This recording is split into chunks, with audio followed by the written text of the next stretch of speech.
आज हम चर्चा करने वाले हैं एक ऐसी घटना, ऐसे गोचर के बारे में, ऐसे राशि परिवर्तन के बारे में जो 18 साल बाद लगभग होने जा रही है। यानी 30 अक्टूबर 2023 में राहु का राशि परिवर्तन हो रहा है। यानी राहु मेष राशि से मीन राशि में यानी उल्टी गति में जाकर मीन राशि में गोचर करने वाले हैं। वहीं पर अगर देखा जाए तो राहु का जब गोचर होगा तो केतु का गोचर भी कन्या राशि में होगा। और राहु का ये जो गोचर है, केतु का जो ये राशि परिवर्तन है, एक तो 18 साल बाद हो रहा है मीन राशि में, साथ ही साथ 18 महीने के लिए रहेगा। यानी कि देखा जाए तो 30 अक्टूबर 2023 से लेकर और 30 मई 2025 तक राहु देव मीन राशि में रहने वाले हैं और वहीं पर केतु देव कन्या राशि में रहने वाले हैं। पहले हम ये जानते हैं कि राहु है क्या, कौन है। तो पौराणिक कथा के अनुसार जब समुद्र मंथन के दौरान स्वर भानु एक दैत्य था जिसने अमृत का कलश या अमृत का पान पी के वो अमर हो गया, तब भगवान विष्णु ने अपने चक्र से उसके दो भाग कर दिए। यानी कि जो विष्णु भगवान का चक्र था उसके गले से उसको काट दिया, तो ऊपर का हिस्सा या राहु कहलाया और नीचे का हिस्सा जो है, जो धड़ है, वो केतु कहलाया। और ये राहु और केतु के नाम से आगे प्रसिद्ध हो गए। वैसे इस राक्षस का नाम स्वरभानु था। अब वैज्ञानिक महत्व के बारे में मित्रों जानते हैं तो देखिएगा कि ये सूर्य है और सूर्य की परिक्रमा पृथ्वी करती है। मान लीजिए सूर्य है, सूर्य की परिक्रमा पृथ्वी करती है और पृथ्वी की परिक्रमा कौन करता है? चंद्रमा। तो जब जो पृथ्वी की जो कक्षा है और चंद्रमा की कक्षा देखा जाए, जब ये आपस में दो भागों में ऊपर और नीचे काटती है, यानी कि दो अक्षांश में काटती है जो चित्र में दिख रहा है, और उसको नॉर्थ नोड और साउथ नोड कहा जाता है। यानी नॉर्थ नोड और साउथ नोड कहा जाता है और इसको टोटल इस घटना को लूनर नोड कहा जाता है। वहीं पर आपको ऊपर की तरफ केतु महाराज मिल जाएंगे, नीचे की तरफ आपको राहु महाराज मिल जाएंगे, जो कि पृथ्वी की कक्षा और देखा जाए चंद्रमा की कक्षा को दो भागों में, दो बिंदुओं पे काटता है। आपको चित्र में समझ में आ जाएगा मैं क्या कहना चाहता हूँ। यहीं पर है राहु और केतु, याद रखिएगा। अब राहु और केतु को आपने जान लिया क्या है, कैसे दिखते हैं। वैसे तो दिखाई देते नहीं, छाया ग्रह हैं, लेकिन उसका अनुमानित वैज्ञानिक दृष्टिकोण हमने देख लिया, पौराणिक महत्व देख लिया। अब राहु केतु के कुछ रोचक तथ्य मैं बताने जा रहा हूं जो कि आपको बड़ा हैरान करने वाला है। पहला मित्रों, राहु केतु की कोई अपनी राशि नहीं है। यानी कि अभी तक, यानी कि इस वीडियो 2023 तक और जब से राहु केतु का सर कटा है तब से अभी तक विद्वानों के बहुत अलग अलग मत हैं। मतलब राहु केतु में जितना कन्फ्यूजन है ना मित्रों, उतना कन्फ्यूजन किसी में नहीं है।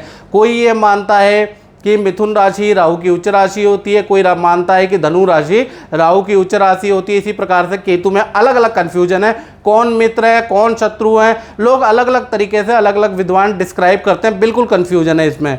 साथ ही साथ सबसे बड़ी इंटरेस्टिंग बात मैं आपको बताऊं, राहु केतु एक ही शरीर से उत्पन्न हुए हैं। यानी कि एक आत्मा दो जान है, लेकिन उसके बाद भी देखा जाए दोनों में भी आपस में शत्रुता है। यानी जब देवता का दर्जा दोनों को मिल गया, राहु को और केतु का, तो एक दूसरे से भी चिढ़ने लगे और एक दूसरे से भी शत्रुता इन्होंने कर ली, जैसे भाई भाई आपस में लड़ते हैं। इसी तरह से देखा जाए तो दूसरा इंटरेस्टिंग पॉइंट क्या है, राहु जिसकी कुंडली में प्रबल होता है ना, वो बहुत बड़ा कॉपी कैट होता है। अब कॉपी कैट का मतलब कि ऐसे व्यक्ति के अंदर चालाकी और देखिए चालाकी जन्मजात होती है। ऐसे लोग बहुत चालाकी करते हैं, बुद्धि से बहुत तेज होते हैं। साथ ही साथ किसी चीज़ की कॉपी करने में, जैसे कहते हैं ना, जूते की कॉपी बना ली, सॉफ्टवेयर की कॉपी बना ली, उसकी नकल बना ली, कॉपी करने में बड़े एक्सपर्ट होते हैं, ओरिजिनल को भी मात देते हैं। जिनका राहु अच्छा होता है, याद रखिएगा स्टूडेंट, जिनका भी राहु अच्छा होता है तो कहीं ना कहीं केंद्र त्रिकोण में बैठा है, शनि की राशि, बुध की राशि, शुक्र की राशि में बैठा है, तो मान के चलिए ऐसे लोग कॉपीकेट बड़ी जल्दी कर लेते हैं। किसी की लाइफस्टाइल को फॉलो करना, कोई टेक्नोलॉजी की कॉपी करना बहुत अच्छा कर लेते हैं और सक्सेसफुल हो जाते हैं। साथ ही साथ केतु के बारे में बात करें तो केतु जो ग्रह है वो इंट्यूशन वाला होता है। यानी केतु जिसका भी स्ट्रांग होता है, और केतु किन राशियों में स्ट्रांग होता है ये बड़ा कन्फ्यूजन है। केतु अधिकतर मित्रों जो राशियां हैं बुध की, गुरु की, शुक्र की राशियों के अंदर स्ट्रांग होता है। याद रखिएगा, बुध की राशि, गुरु की राशि, शुक्र की राशि में स्ट्रांग माना जाता है केतु को। तो यहाँ पर केतु अगर होंगे तो आपकी कुंडली में, और केंद्र त्रिकोण में होंगे तो केतु आपका अच्छा है। आपके अंदर इंट्यूशन पावर हो जाएगी, यानी आपको एक अनुभव पता चलेगा कि आगे क्या होने वाला है, 10 साल बाद टेक्नोलॉजी कहाँ जाएगी। आपको बुरे और अच्छे की इंट्यूशन आने लगेगी, आपके अंदर इंट्यूटिव पावर आ जाएगी, जिसके कारण आप जो हैं अपने भविष्य को अच्छा बना सकते हैं। तो राहु और केतु दोनों अगर अच्छे हो जाते हैं तो कहीं ना कहीं एक में चालाकी बहुत अच्छी मिलती है और एक में इंट्यूटिव पावर ज़्यादा मिलती है। साथ ही साथ एक और इंटरेस्टिंग पॉइंट बताता हूँ, राहु केतु हमेशा वक्री होते हैं, यानी कि हमेशा उल्टे ही चलते हैं, लेकिन इनकी दृष्टि सीधी होती है। याद रखिएगा, इनकी जो दृष्टि होती है कुछ विद्वानों के अनुसार 5वीं, 7वीं और 9वीं दृष्टि होती है। याद रखिएगा, और विज्ञानों को मतलब विद्वानों के अलग अलग मत भी हैं राहु को लेकर। कोई 5वीं, 9वीं और 7वीं दृष्टि मानता है, कोई कहता है कि इनकी जब कोई राशि ही नहीं है तो इनकी दृष्टि का कोई महत्व नहीं है, लेकिन मैंने खुद अनुभव में देखा कि इनकी दृष्टि का महत्व होता है।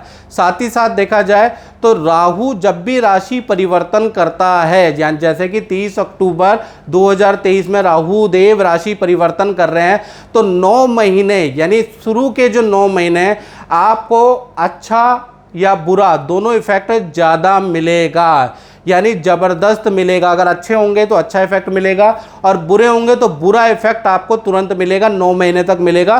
फिर अंतिम के जो 9 महीने वो कहीं ना कहीं नॉर्मल होते हैं, यानी कि 9 महीने ज़्यादा इसका अच्छा या बुरा इफेक्ट मिलता है। चलिए अब बात करते हैं वृषभ राशि की, टॉरस के बारे में। तो टॉरस वालों का अगर देखा जाए तो धन की बड़ी समस्या 2023 में देख रहा हूँ। धन और इच्छित काम नहीं हो रहा, काम में बड़ी बाधाएं हैं, शादी विवाह संतान रिलेशनशिप में भी बड़ी बाधाएं टॉरस की साल 2023 में लोगों से सुनने में आई। चलिए आप बात करते हैं, ये जो राहु 30 अक्टूबर को राशि परिवर्तन कर रहा है और आपके लाभ भाव में बैठा है, और लाभ भाव में जो बैठे हैं राहु देव, तो कहीं ना कहीं देखा जाए लाभे स्थाने गोचरे राहु धन धान्य वृद्धि कारका, यानी लाभ स्थान के अंदर जब भी राहु या शनि कोई भी क्रूर ग्रह गोचर करता है तो लाभ ही देता है, धन धान्य में वृद्धि करता है। तो कुल मिलाकर देखा जाए तो 30 अक्टूबर 2023 से लेकर और 30 मई 2025 यानी 18 महीने देखा जाए तो आपके लिए बहुत बेस्ट समय रहेगा। और राहु का रिजल्ट बहुत जल्दी मिलता है। राहु का रिजल्ट राहु और शनि का रिजल्ट तो मिलता ही मिलता है, याद रखिएगा, सबसे बड़े गोचर होते हैं मित्रों ये। तो कहीं ना कहीं देखा जाए तो आपकी कई इच्छाएं पूरी होंगी, आपका स्वास्थ्य पे लेकिन इसका बुरा असर पड़ेगा, क्योंकि लाभ भाव में जब भी राहु बैठता है तो स्वास्थ्य पे ध्यान देना पड़ता है, यानी खान पीने की बुरी आदतें हम पे लग जाती है, हम ड्रिंक ज़्यादा करने लगते हैं, गुटखा तंबाकू ये चीज़ें ज़्यादा खाने लग जाते हैं, बैड हैबिटें हमारे पे बढ़ जाती है, याद रखिएगा। तो कहीं ना कहीं 18 महीने बैड हैबिटें बढ़ सकती है, लेकिन इच्छाएं काफ़ी पूर्ति होंगी, करियर में इच्छा पूर्ति होगी, विवाह से संबंधित, करियर से संबंधित कोई ना कोई इच्छा आपकी पूरी जरूर होगी जैसे ही राहु का गोचर होगा। साथ ही साथ खूब धन आपको मिलने वाला है, साथ ही साथ विदेशी काम भी आपके सफल होंगे। अगर आप विदेश जाना चाहते हैं, विदेश में पढ़ना चाहते हैं, विदेश में रहना चाहते हैं, या विदेश में रह रहे हैं और वहाँ सेटलमेंट करना चाहते हैं, तो विदेशी काम आपके राहु की वजह से सफल होंगे। साथ ही साथ इंपोर्ट एक्सपोर्ट या विदेशी इनकम भी आपको प्राप्त होगी, या विदेश से संबंधित यदि आपका काम है तो आपको बड़ा ज़बरदस्त लाभ होगा। अगर आपका विदेश से संबंधित काम नहीं भी है तो भी आपको बहुत अच्छा लाभ होगा। साथ ही साथ जो स्टूडेंट हैं उनको विद्या में अच्छी खासी सफलता मिलेगी। जो नौकरी कर रहे हैं, जिनको नौकरी नहीं मिली, तो 30 अक्टूबर के बाद देखा जाए नौकरी के योग बनते हैं। जो नौकरी कर रहे हैं उनके पद लाभ के योग बन रहे हैं। साथ ही साथ कुछ वृषभ राशि ऐसे हैं जिनके सरकारी कोई पेंडिंग काम अटका हुआ है, कोर्ट केस चल रहा है, तो कोर्ट केस के डिसीजन भी आएंगे और उसमें विजय प्राप्त या उसमें मनो मुताबिक सफलता भी आपको मिल रही है, यानी मन की आपकी हो रही है 30 अक्टूबर के बाद। साथ ही साथ देखा जाए तो कोई गुमनाम शक्ति आपके सारे काम बनाएगी, यानी कि राहु का आशीर्वाद पूरा 18 महीने वृषभ राशि के पास रहेगा। और कहते ना, मेरा आपकी कृपा से सब काम हो रहा है, यानी कि राहु के आशीर्वाद गुमनामी की तरह आपके सर पे रहेगा, यानी गुमनाम व्यक्ति की तरह, और आपके सारे काम बनते चले जाएंगे। जो रुके हुए काम हैं आपके इन 18 महीने के अंदर बनते हुए चले जाएंगे। हालांकि वृषभ राशि वालों की रोने की आदत है, आपके काम जरूर बन जाएंगे लेकिन आप रोना नहीं छोड़ेंगे, चलिए वो अलग बात है। साथ ही साथ देखा जाए राहु की जो दृष्टि है 5वीं, 7वीं और 9वीं दृष्टि होती है मित्रों, तो उससे देखा जाए आप जहां पर काम कर रहे हैं वहां पर 18 महीने में आपका स्थान परिवर्तन होगा, यानी कि या तो नौकरी में आपका तबादला होगा या फिर जहां आप रह रहे हैं, जिस प्रॉपर्टी में आप रह रहे हैं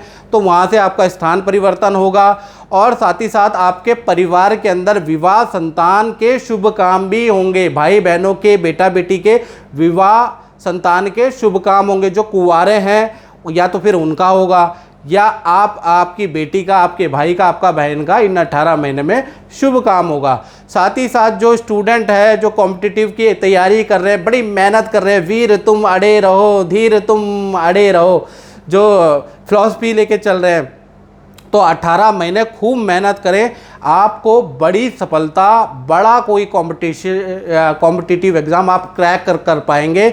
यानी 18 महीने बड़ी सफलता के आपके योग बनते हैं। तो कुल मिला के वृषभ राशि के लिए अच्छा है। हालांकि ये लोग रोते ही रहते हैं, कितना ही अच्छा हो जाए लेकिन ये दुखड़ा रोएंगे ही रोएंगे।